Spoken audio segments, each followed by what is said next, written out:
दोस्तों नमस्कार। दोस्तों 3 मई के बाद इस देश में क्या होगा, शायद यह सबसे बड़ी पहेली है। एक ऐसी पहेली जिस दिशा में कोई सोच भी नहीं सकता है कि आखिर 3 तारीख को लॉकडाउन खुलेगा या नहीं खुलेगा, और अगर खुल जाएगा तो उसके बाद जिन जगहों पर लॉकडाउन खुला होगा और जिन जगहों पर लॉकडाउन होगा, यानी जो रेड जोन होंगे, जो ग्रीन जोन होंगे, इन जगहों पर किस तरीके की हरकत इस देश के नागरिकों की होगी, मजदूरों की होगी, उद्योगपतियों की होगी, कॉरपोरेट की होगी, तमाम इंस्टीट्यूशंस किस रूप में काम करेंगे, कोई नहीं जानता है।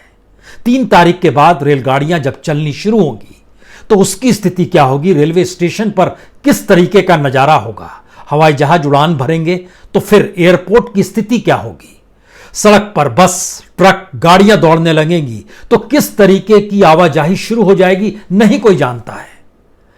शायद एक ऐसी असमंजस की स्थिति है जिसने बीते 38 दिनों के भीतर के उस सच को हमारे सामने बार बार रखा है कि इस देश को चलाने के लिए कोई वैज्ञानिक सोच नहीं चाहिए, आपको किसी तरह का रिसर्च नहीं करना है, आपको सामाजिक आर्थिक परिस्थितियों को परखना नहीं है, क्योंकि हमारे देश को चलाने की ट्रेनिंग तो कभी भी इस समूचे देश के नागरिकों को लेकर हुई ही नहीं।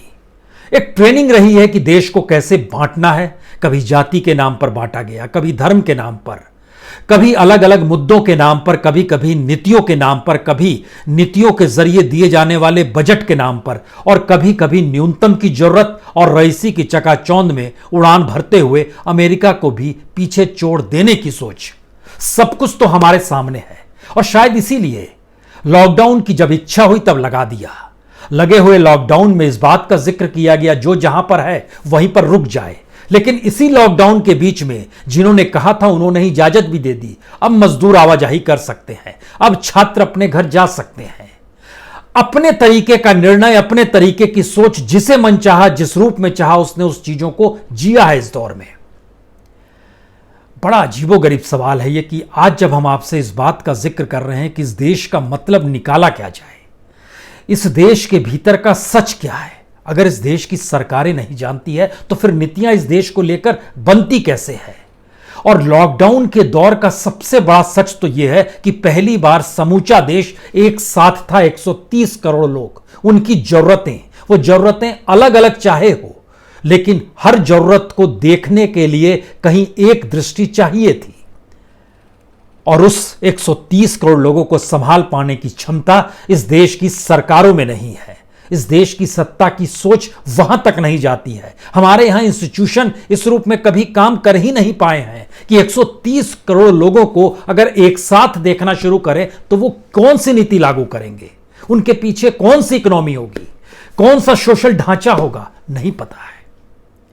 और इस परिस्थिति के बीच में जरा समझने की कोशिश कीजिए, 2 दिन पहले ही रघुराम राजन से सवाल कर रहे थे कांग्रेस के नेता राहुल गांधी, और आखिरी सवाल रघुराम राजन ने राहुल गांधी से किया, आप खुद इस देश को किस रूप में देखते हैं।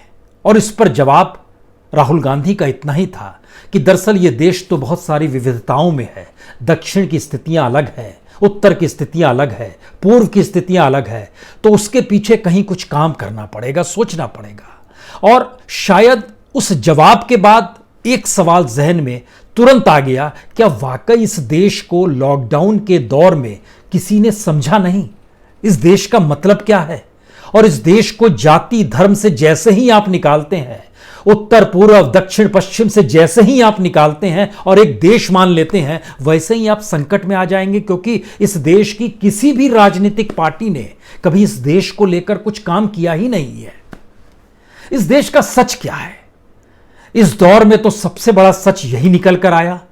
इस देश में सिर्फ 23 करोड़ लोगों के पास राशन कार्ड हैं, और उस राशन कार्ड का भोजन भी दे पाने की स्थिति में हमारे पास पूरा इंफ्रास्ट्रक्चर नहीं है।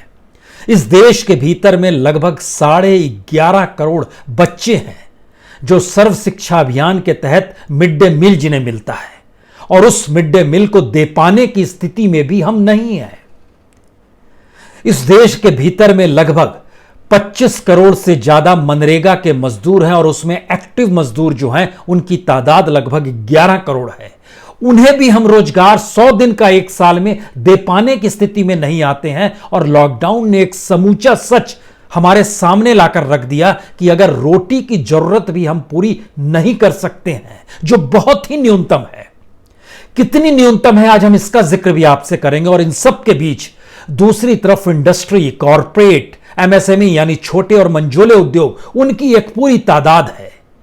बिजनेसमैन और ट्रेडर्स जो हैं उनका एक अपना संकट है, क्योंकि सब कुछ ठहर गया था और अब हर किसी को कुछ चाहिए और सरकार दे पाने की स्थिति में नहीं है, क्योंकि उसके पास कभी कोई पॉलिसी रही ही नहीं कि वो समूचे देश को एक नजरिए से देख पाए।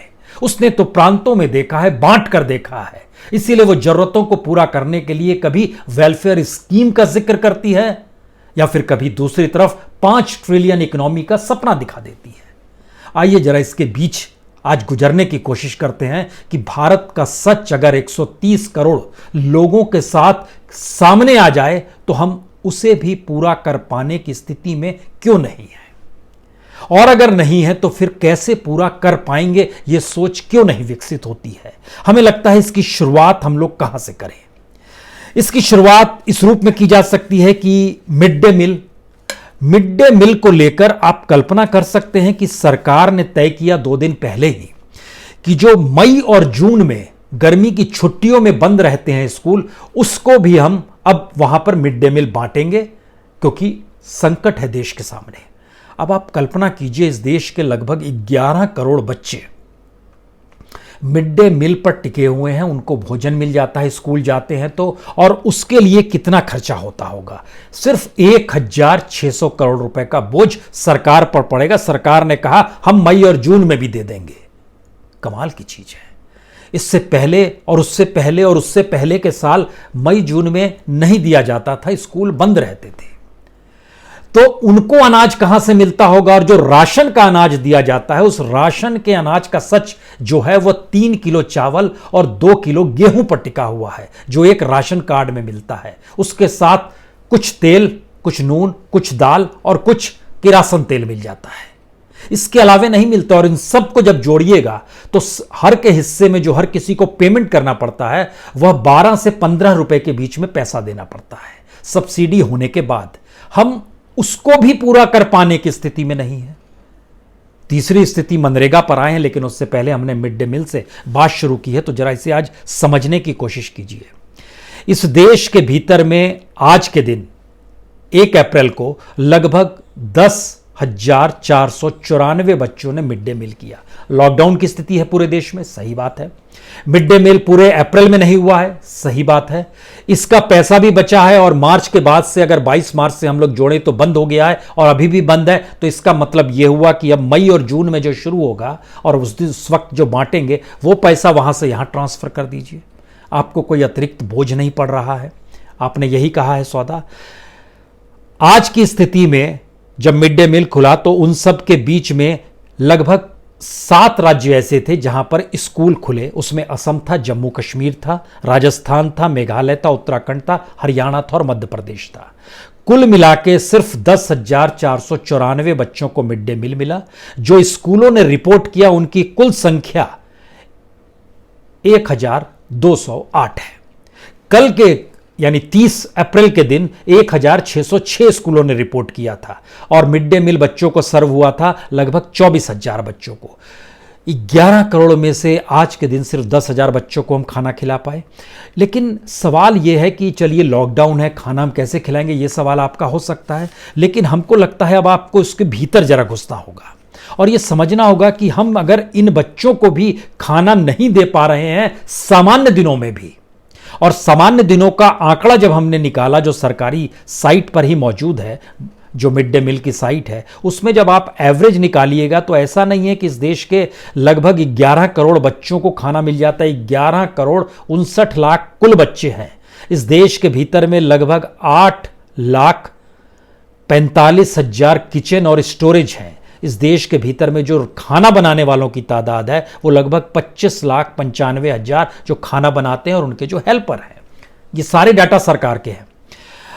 अगला सवाल यह होता है कि सरकार ने पिछले वर्षों के दौर में जब मिड डे मील दिया है तो एवरेज आ रहा है कमोवेश 6.5 करोड़ एवरेज। यानी उसमें भी लगभग 5 करोड़ बच्चों को खाना नहीं मिलता है। ये एवरेज हमने निकाला। कई बार तो सिर्फ 3 करोड़ बच्चों को मिल पाया है, किसी साल ऐसी स्थिति भी आई है। अब उस एवरेज के भीतर जब घुसिएगा तो आपको जानकर हैरत होगी इन बच्चों को क्या दिया जाता है, कितना पैसा सरकार को देना पड़ता है। इसमें स्टेट और सेंट्रल दोनों मिलकर मिड डे मील देते हैं। जो मिड डे मील में जो प्राइमरी क्लास है 1 से लेकर 5 तक उसको प्राइमरी कहते हैं, जो 5 से 8 तक है उसको अपर प्राइमरी कहते हैं। एक बच्चे पर खर्चा आता है प्राइमरी क्लास में 4 रुपए 13 पैसे। इस 4 रुपए 13 पैसे में केंद्र सरकार 2 रुपए 48 पैसे देती है, स्टेट गवर्नमेंट 1 रुपए 65 पैसे देती है। और इन प्राइमरी बच्चों के हिस्से में आता है 100 ग्राम फूड ग्रेन, यानी सिर्फ 100 ग्राम का खाना रहता है। इनको कुल कैलोरी 480 मिलनी चाहिए। इनको जो प्रोटीन है वो 12 ग्राम मिलना चाहिए। यह सरकार का एक मापक है। उस फूड ग्रेन के मातहत अगर आप चलना शुरू कीजिएगा तो फूड ग्रेन 100 ग्राम जिसमें 340 कैलोरी रहती है। पल्स दाल मिलती है 20 ग्राम एक छात्र को, इसमें लगभग 70 कैलोरी रहती है। वेजिटेबल मिलती है 50 ग्राम, इसमें लगभग 25 कैलोरी रहती है। और ऑयल और फैट जो होता है वो 0.5 ग्राम, इसमें लगभग 48, कुल मिला दीजिएगा तो 480। इसी तरीके से 5वीं से 8वीं वालों को अपर जो होता है उसको लगभग 150 ग्राम फूड ग्रेन मिलता है और उसके हिसाब से आइएगा तो उन्हें 720 कैलोरी दी जाती है। अब आप कल्पना कीजिए कि अपर प्राइमरी में 6 रुपए 18 पैसे प्रति छात्र पड़ता है, जिसमें केंद्र सरकार देती है 3 रुपए 71 पैसे और स्टेट गवर्नमेंट को देना पड़ता है 2 रुपए 47 पैसे। और जब इसका एवरेज हमने निकाला तो पता चला कि सरकार जो पैसा देती है, जो बताती है कि हम इतना देंगे, उतना भी पैसा नहीं दे पाती है। उसका एक बेस हम आपको बतला दें कि जैसे पिछली बार ही कहा गया कि 11,000 करोड़ रुपया हम मिड डे मील के तहत देंगे, लेकिन पैसा रिलीज 9,000 करोड़ हुआ। 2,000 करोड़ रुपया वहां भी रिलीज नहीं कर पाए। बड़ी छोटी रकम है, लेकिन सवाल है कि मिड डे मील एक वक्त का भोजन दे पाने की स्थिति में भी यह देश नहीं है। अब इसके आगे अंदर आइएगा तो इसके भीतर जब घुसिएगा तो आपके जहन में एक मनरेगा आएगा। मनरेगा के मातहत सोचिए, जो सरकार को रिलीज करना है पूरा का पूरा फंड, वह लगभग 70,000 करोड़ से ज्यादा का है, लेकिन अभी रिलीज किया गया है सिर्फ 20,752 करोड़, इतना रिलीज किया गया है। अब इसके बाद अगला सवाल आएगा कि कितने लोगों को काम मिल रहा है, कितने इंडिविजुअल लेवल पे सिर्फ काम। 50 लाख लोगों को भी पुणे मनरेगा में काम नहीं मिल रहा है। अलग अलग राज्य सरकारों को कुछ पैसा दे दिया गया है मनरेगा के तहत और बोला गया है कि अब आप काम शुरू कीजिए, लेकिन आज का आंकड़ा यह है 49 लाख। सिर्फ 49 लाख पूरे देश में मनरेगा के तहत काम कर रहे हैं। और यह स्थिति अब आज से शुरू अगर हुई है तो यह आने वाले वक्त में किस रूप में रहेगी, कैसी रहेगी, यह कहना एक अलग सवाल है। जो मिड डे मील के तहत पैसा जो अलग अलग जगहों पर दिया गया है, अब आप सोचिए कि उत्तर प्रदेश जैसे बड़े राज्य को पैसा दिया गया है 105 करोड़ रुपए, बाकी उसको लगाना है, बाकी पैसा बाद में देंगे। अभी एडॉक सिस्टम पे किया जा रहा है। बिहार को दिया गया है 286 करोड़, छत्तीसगढ़ को दिया गया है 26 करोड़, झारखंड को दिया गया है 89 करोड़, मध्य प्रदेश को दिया गया है 40 करोड़, महाराष्ट्र को दिया गया है 77 करोड़, उड़ीसा को दिया गया है 40 करोड़। इसी तरीके से अलग अलग को दिया गया। और इसके मातहत ये रकम कितनी है और कितनी बड़ी तादाद में इस देश में लोगों को खाना इससे मिलना है, एक स्थिति तीसरी ये हो गई। उसके बाद जब आप आइएगा और मनरेगा और मिड डे मील के पैरेलल में जब राशन दुकान तक पहुंचिएगा तो हम अभी इसी बात की लड़ाई लड़ रहे हैं कि जिनके पास राशन कार्ड नहीं है उनको कैसे खाना देंगे। सरकार ने लगभग पिछले 6 बरस में इस देश के भीतर में 200 योजनाएं वेलफेयर स्कीम के तहत जारी की। और सरकार जब 2019 के चुनाव में जा रही थी तो सरकार ने बताया कि हमें तो वोट मिलेंगे ही, क्योंकि हमने जितनी स्कीम जारी की है वह स्कीम इस देश के लगभग 70 करोड़ लोगों को घेर लेती है, उनको उस दायरे में ले आती है जहां पर उनको लाभ मिलता है। और इंडिविजुअल लेवल पे आइएगा तो लगभग 35 करोड़, और बच्चों को जो वोटर नहीं है उनको भी ले आइएगा तो लगभग 80-90 करोड़ उसके दायरे में आ जाते हैं। हमने इसी हिसाब से निकाला जिनके पास राशन कार्ड है, जो मनरेगा के तहत मजदूर हैं, जो मिड डे मील खाते हैं, जो आंगनवाड़ी चलाते हैं, यानी गरीबी की न्यूनतम रेखा के नीचे भोजन मिल जाए इस देश के भीतर में, उनको छूइएगा तो उनकी तादाद इस देश में लगभग 95 करोड़ है। 95 करोड़ लोगों की स्थिति को भी हम पूरा कर पाने की स्थिति में नहीं आ पाते हैं। और इसके ठीक पैरेलल में जब हम आपसे जिक्र कर रहे हैं ना कि 3 तारीख के बाद होगा क्या, ये कोई नहीं जानता है। यकीन जानिए वाकई कोई नहीं जानता है, क्योंकि दुनिया भर की रिपोर्ट्स इतनी डराने वाली है कि भारत ने अपनी आंखों पे पट्टी बांध ली है। और जो ये लॉकडाउन रहेगा या नहीं रहेगा, इसके पीछे कोई वायरस की सोच नहीं। अब सवाल ये आ गया है कि अब जिंदगी चलेगी कैसे, क्योंकि हमको लगता है कि अब इसके पैरेलल में 2 रिपोर्ट का जिक्र आपसे कर दे, फिर भारत की स्थिति पे आएंगे। एक वर्ल्ड बैंक की रिपोर्ट आई है, एक इंटरनेशनल लेबर ऑर्गेनाइजेशन की रिपोर्ट आई है। वर्ल्ड बैंक की रिपोर्ट कहती है 4 बातें होने वाली हैं। लेबर सप्लाई में कमी आएगी। मैसेज भारत के लिए, गांव से अब लेबर शहर लौटने की स्थिति में पूरी तरीके से नहीं आएंगे, क्योंकि जिस हालत को उन्होंने देखा, जिया है, और अभी भी जो स्थिति में लगातार है कि आप सोशल डिस्टेंसिंग के साथ ही आपको रहना है, जिन परिस्थितियों में रहना है, उसमें वर्ल्ड वाइड कहा जा रहा है लेबर सप्लाई में कमी आएगी। दूसरा है व्यापार, ट्रेड का कॉस्ट जो है वो बढ़ जाएगा, यानी ट्रेड कॉस्ट कीमती होने वाला है।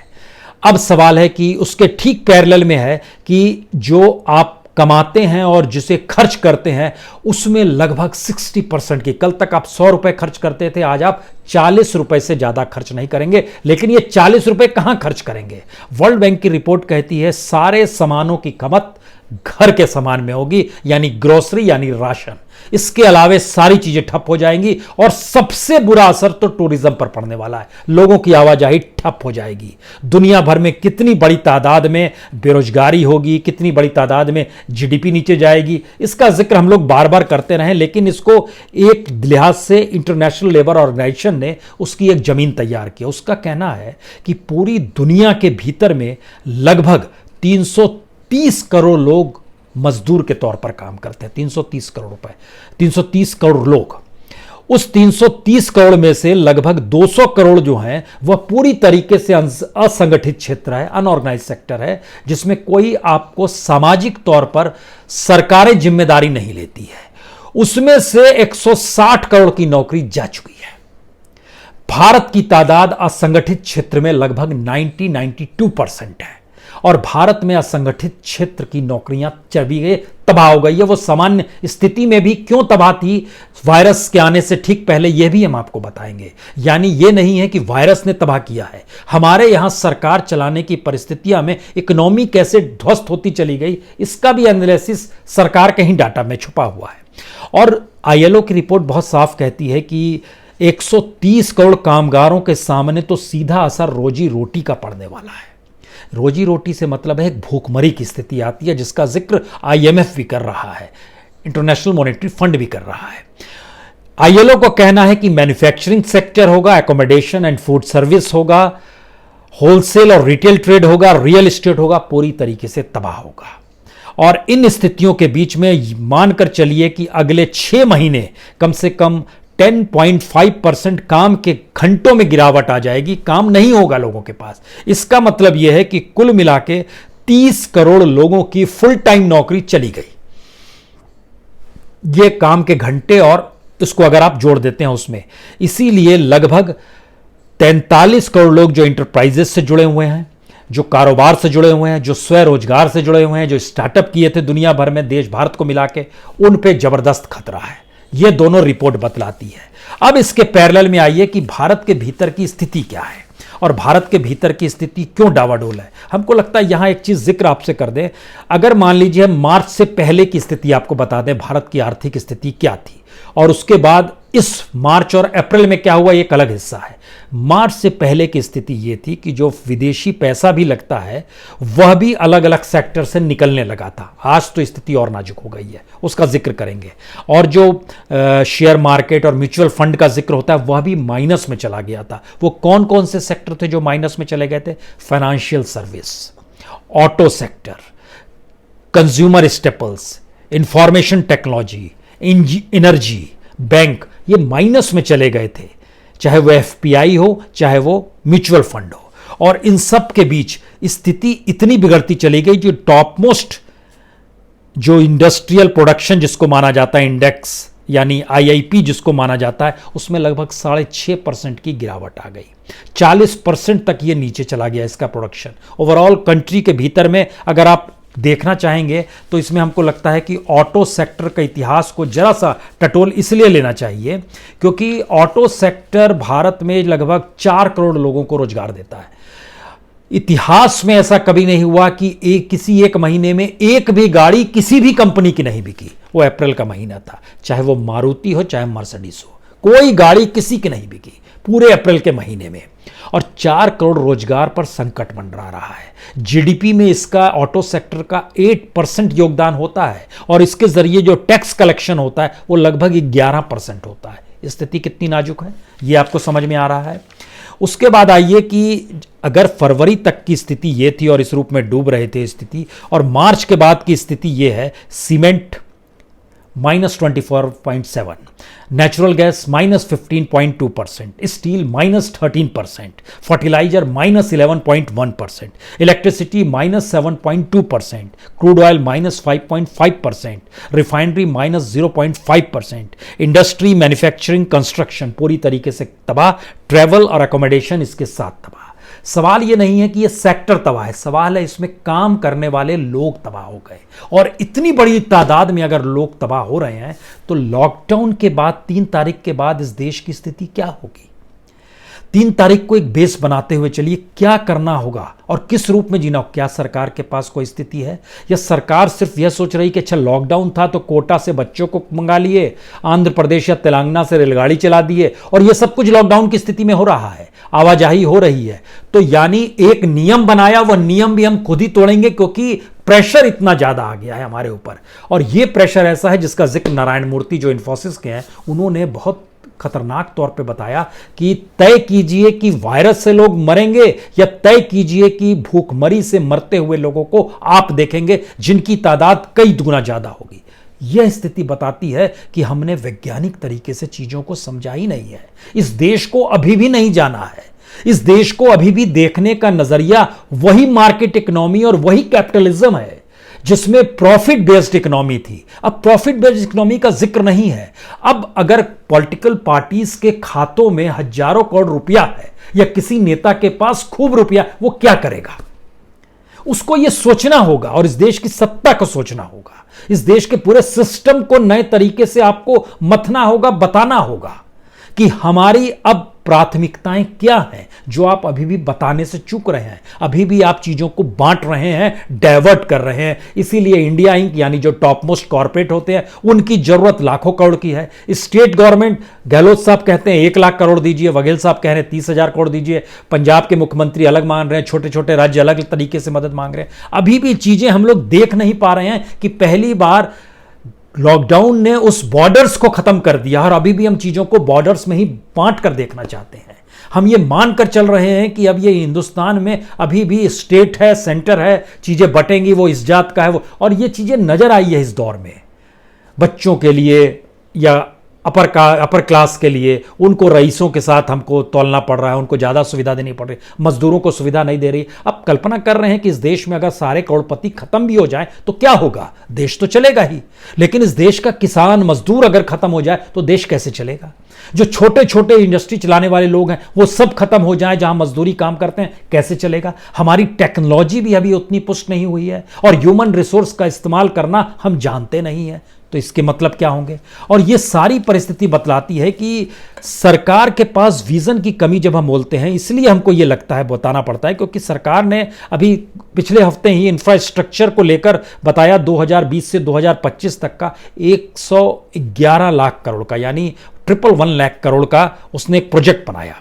उसमें उन्होंने बताया कि किस तरीके से एनर्जी के क्षेत्र में 24%, अर्बन क्षेत्र में 17%, रेलवे के क्षेत्र में 12%, रोड के क्षेत्र में 18%, इस तरीके से हम काम करेंगे आने वाले वक्त में। और उसके भीतर का एक सच क्या है? 44 करोड़ लोग जो अलग अलग योजनाओं में जुड़े हुए हैं, 44 लाख करोड़ जो पैसा है, 111 लाख करोड़ यूज किया जाएगा, उसमें से 44 लाख करोड़ जो है वो अंडर इंप्लीमेंटेशन है, जो योजनाएं हैं। 33 लाख करोड़ की योजनाएं अभी कंसेप्शन लेवल पर है, सोचा जा रहा है, और 22 लाख करोड़ अंडर डेवलपमेंट है। इसका मतलब यह है कि अगर मान लीजिए इस देश के पास इकोनॉमी डामाडोल है, आप अभी भी नहीं समझ पा रहे हैं कि आपकी योजनाओं की प्राथमिकता क्या होनी चाहिए, किस दिशा में कौन सा काम आपको करना है नहीं पता है, क्योंकि आरबीआई की स्थिति भी कोई अच्छी नहीं है। आरबीआई की अपनी क्रेडिट रिपोर्ट बतलाती है कि उसके यहाँ जो इंफ्रास्ट्रक्चर सेक्टर है वह 19 महीने में सबसे नीचे आ गया, 3.3% नीचे आ गया। जो क्रेडिट आउटस्टैंडिंग होती है इंफ्रास्ट्रक्चर को लेकर वो पिछले महीने मार्च में जो थी और अभी जो है उसमें नीचे की आ गई। उस समय 10.55 लाख करोड़ था, आज की स्थिति में 10.18 लाख करोड़ आ गया, तो उसमें भी कमी यानी कमी आ रही है। और इतना ही नहीं, जो नेशनल स्टॉक एक्सचेंज है उसमें जो लिस्टेड 100 कंपनीज है उसमें से 27 कंपनियां ऐसी हैं जो सैलरी दे पाने की स्थिति में नहीं आई है, यानी उसके पास कैश क्रंच है। यानी लिस्टेड कंपनी में से 27 कंपनी के पास इतना पैसा नहीं है। और इन सब के बीच हम किन बातों का जिक्र करें, किस दुनिया के किस देश के साथ खड़े हों, हमें नहीं पता है, क्योंकि अमेरिका तक ने तो भारत को प्रायोरिटी वॉच लिस्ट में डाल दिया है, जिसमें चाइना है, जिसमें सऊदी अरब है, जिसमें इंडोनेशिया है, जिसमें रशिया है, अर्जेंटीना है, यूक्रेन है, वेनेजुएला है, चिली है, उसमें इंडिया को भी डाल दिया है। तो हम इंटेलेक्चुअल प्रॉपर्टी को लेकर, या भारत जो खुद को अमेरिका के साथ खड़ा मानता है, वैसी स्थिति में नहीं आ सकते हैं। और आईएलओ बहुत साफ तौर पर कह रहा है, इंटरनेशनल लेबर ऑर्गेनाइजेशन, कम से कम 30 करोड़ लोगों की नौकरी तो बहुत साफ तौर पर चली जाएगी। ये फुल जॉब है, यानी जो पूरी तरीके से जिन्हें जॉब मिली हुई थी, जो सिक्योर थे, ये अनऑर्गेनाइज सेक्टर का जिक्र नहीं है। ये सारी स्थितियां बतलाती हैं कि हमारे सामने एक ऐसा संकट है जिसको अगर हम ठीक तरीके से डिफाइन नहीं कर पाएंगे तो इस दौर में जितनी बड़ी तादाद में सब कुछ ठप पड़ा हुआ है, तो 3 तारीख के बाद क्या होगा ये वाकई कोई नहीं जानता है। एक आखिरी बात हम आपको कहना चाहते हैं, क्योंकि इसके अगले हिस्से में हम आपको बताने जा रहे हैं कि रास्ता क्या हो सकता है और किस रूप में सरकार को काम करना चाहिए। लेकिन हम आपको बताएं, जब सरकार ने, जब मुख्यमंत्रियों से बातचीत की, प्रधानमंत्री ने, पता नहीं क्यों एक किताब हमने पढ़ी, आप भी उस किताब को जरूर पढ़िएगा। ये किताब चाइनीज़ किताब है, सन ताओज की किताब है, SUNTZU, इसको मास्टर ऑफ सन कहते हैं। इनकी एक किताब है आर्ट ऑफ वार। ये लिखी गई थी 6 BC में, लेकिन इसके बाद 1772 में इसका फ्रेंच अनुवाद हुआ था और 1905 में इंग्लिश अनुवाद भी किया गया था। ये जो आर्ट ऑफ वार है, हमको लगता है कि मौजूदा वक्त में सरकार कुछ उस किताब को पढ़ के काम कर रही है, जिसमें वो सारी जिम्मेदारियों से बचना चाहती है लेकिन डिसीजन सारे लेती है। आर्ट ऑफ वार के कुछ नियम भी होते हैं। आर्ट ऑफ वार पढ़ने का जब हम आपसे जिक्र कर रहे हैं तो ये पूरी तरीके से कहते हैं कि पूरा वार जो है ये डिसेप्शन पर टिका होता है, यानी धोखे पर टिका होता है। इसमें यह होता है कि जब आप अटैक कर सकते हैं तो सामने वाले को बताते हैं हम अटैक करने की स्थिति में नहीं है। जब आप अपनी फोर्स को यूज कर सकते हैं तब आप बोलते हैं अभी हम यूज करने की स्थिति में नहीं है। जब आप अपने दुश्मन के बिल्कुल नजदीक पहुंच जाते हैं तो आप बताते हैं बहुत दूर हैं। जब आप बहुत दूर होते हैं तो आप बताते हैं बहुत नजदीक है। यह पूरी एक फिलॉसफी है। और ध्यान दीजिए किस तरीके से इस देश में लॉकडाउन का ऐलान हुआ था तो प्रधानमंत्री ने किसी सीएम से बात नहीं की थी। इस देश के किसी भी लोगों को अपने साथ विश्वास में नहीं लिया था। और लॉकडाउन धीरे धीरे जब गले की फांस बनते चला गया और अब इकोनॉमी का सवाल बड़ा आ गया तो जान है तो जहान है, जान भी जहान भी, और अब आ रहा है जहान जरूरी है। ये चेंजेस आने शुरू होते हैं जहां पर आप जिम्मेदारी स्टेट को दे रहे हैं और स्टेट के सामने अब परेशानी का सबब है कैसे चीज़ों को करेंगे। लेकिन सवाल नागरिकों का है, इस देश का है। इसीलिए पॉलिटिशियन सिस्टम से हटकर हमें अब यह समझना है कि आखिर वो कौन सी प्रोसेस होगा जिसके जरिए अब इस देश को संभाला जा सकता है। क्योंकि जितनी बड़ी तादाद में जो सिस्टम चला आ रहा था इंस्टीट्यूशन वाइज, उसमें अगर आप मदद करते हैं, एमएसएमई को कुछ करते हैं, कुछ कॉरपोरेट्स को मदद करते हैं, कुछ मिडिल क्लास को मदद करते हैं, कुछ लेबर, ऐसे मदद करने से चीजें नहीं चलेंगी। क्योंकि यहां रोजमर्रा की चीजें ही उस पूरे पैसे को खप जाएगा और फिर आप क्या करेंगे, नोट छापेंगे।